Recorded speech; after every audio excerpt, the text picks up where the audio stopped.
UP सरकार के राज्य मंत्री दिनेश सटिक के एक बयान से बवाल मच गया, जहां पर उन्होंने अपनी सीट से तीसरी बार विधायक नहीं बनने की इच्छा जताई है, क्योंकि उन्हें द्रौपदी के शाप का डर सता रहा है।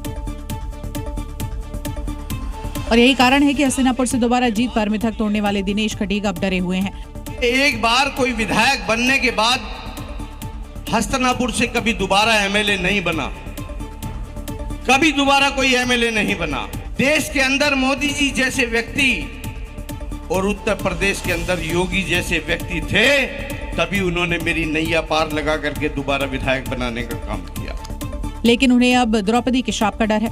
मैं बार बार ये कहता हूं कि यार मैं 2 बार एमएलए बन गया, मुझे श्रापित भूमि से अब तीसरी बार एमएलए नहीं बनना। दरअसल हस्तिनापुर में द्रुत सभा में द्रौपदी का चीरहरण हुआ था। उस वक्त गुस्से में तमतमाई द्रौपदी ने पूरे कुरुवंश का नाश होने का शाप दे दिया था। नतीजा ये हुआ था कि युद्ध में सभी कौरव और उनके वंशज मारे गए और पांडवों के पुत्रों की भी हत्या हुई थी। ये मिथक था कि हस्तिनापुर से कोई दोबारा जीतकर विधायक नहीं बना।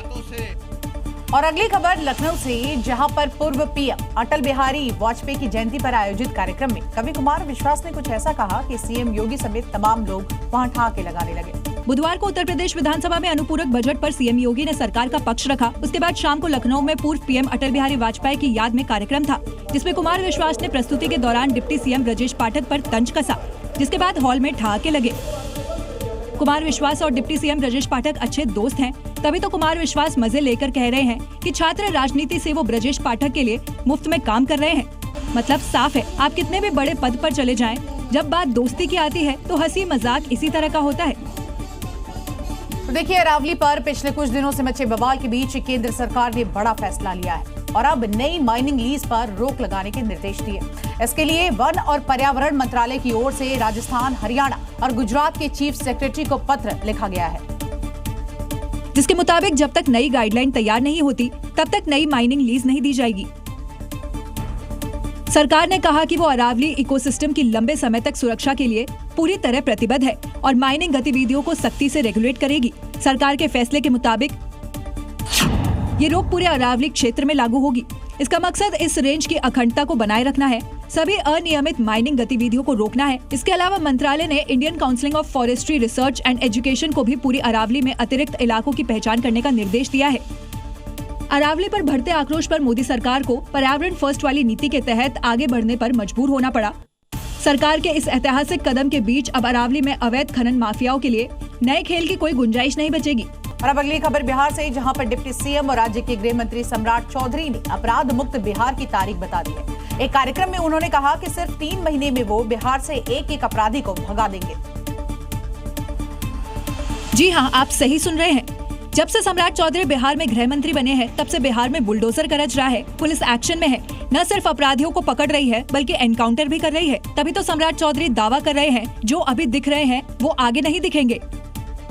चोरी छुपे कुछ लोग अपराधी लोग घूमते हैं, तो मेरा काम ही है बिहार में अपराधी को ठीक करना, कचरा साफ करना, सफाई अभियान चलाना।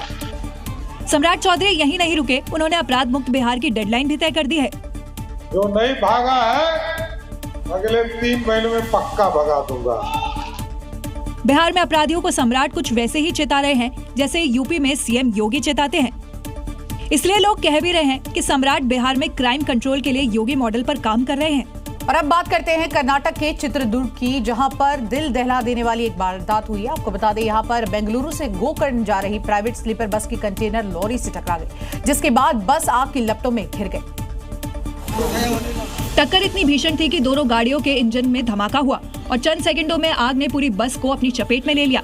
देखते ही देखते बस आग के गोले में तब्दील हो गई। धू-धू करती बस आग की लपटों में घिरी हुई है और चारों ओर काले धुएं का घना गुबार छाया है। बस की खिड़कियों और छतों से आग की तेज लपटें निकल रही हैं। आग की लपटों के कारण दूर से ही तेज रोशनी नजर आ रही थी। हादसे के बाद मौके पर अफरा तफरी मच गई। दमकल कर्मियों ने काफी मशक्कत के बाद आग पर काबू पाया, लेकिन तब तक बस पूरी तरह से जलकर खाक हो चुकी थी। इस भयानक हादसे में 17 से ज्यादा लोगों की मौत हो गई है। इस घटना पर पीएम मोदी ने दुख जताया है। मृतकों के परिजनों के लिए 2-2 लाख रुपए की सहायता राशि की घोषणा की है।